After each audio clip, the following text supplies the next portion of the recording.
So, Hobbs and Shaw. Hobbs and very Shaw. exciting. Brixton is a very interesting baddie, Well, I thought. Yeah, he's a bit of a, he takes himself pretty seriously, old Brixton. Yeah, and it was interesting as a viewer to see a character, so much of his motivation has happened off screen, and it's happened before we even start.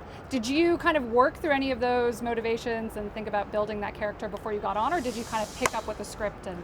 No, it's interesting because the script is slightly different from what the film is. So there's areas of Brixton that were modified for the film and that were in the script, which is a little frustrating because you kind of go, oh, but there's a part that we didn't quite explain and you don't see that. Anyway, that doesn't matter because, yes, he is in the storyline quite driven in one direction. Boom, boom, boom, boom, boom.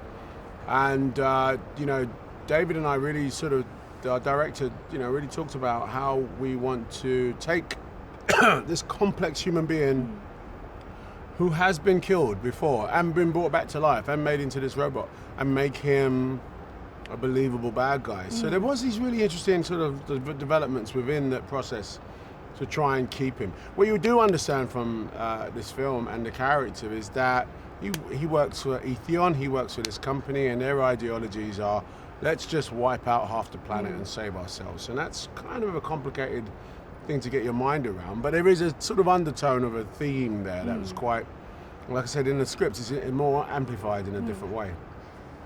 So one of the things I also felt was really interesting is that Brixton almost feels like he's in a revenge movie, and Hobbs and Shaw are in a heist movie, and Vanessa Kirby's in a survival movie, and you're all kind of, but it works together, and it really, I feel like the overriding theme that you're talking about humanity, is really what connects those disparate things together. Yeah, I think it's an interesting observation because you've got, Hobbs and Shaw, who are, we're watching a movie based on their division, who they are, they have different.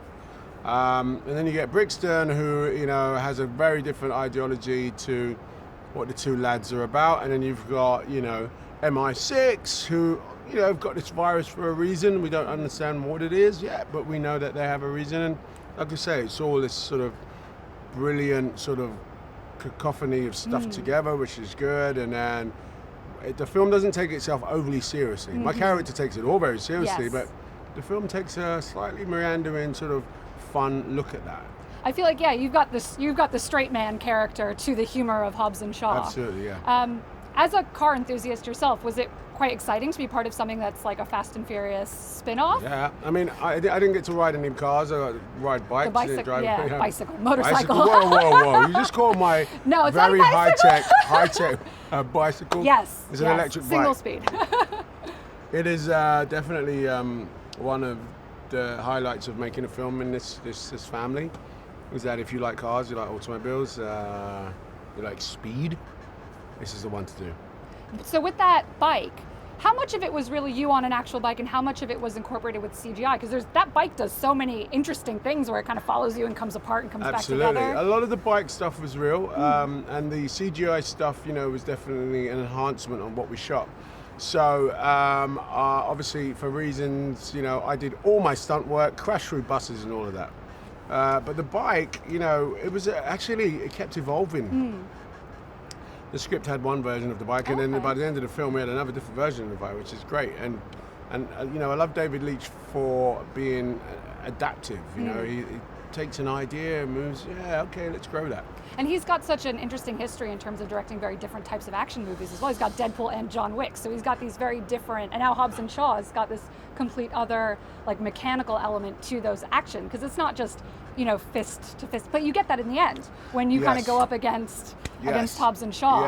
Yes. I mean, his background does allow for sort of this balance to really work. You know what I mean? Like it's Deadpool. Deadpool has a real sort of like comedic theme, but it's a great entertaining piece of film. John Wick has something, and so there's a little bit of a hybrid of all of those. Yeah. So obviously, with Brixton's arc by the end of the film, how would you kind of envision if that character could come back?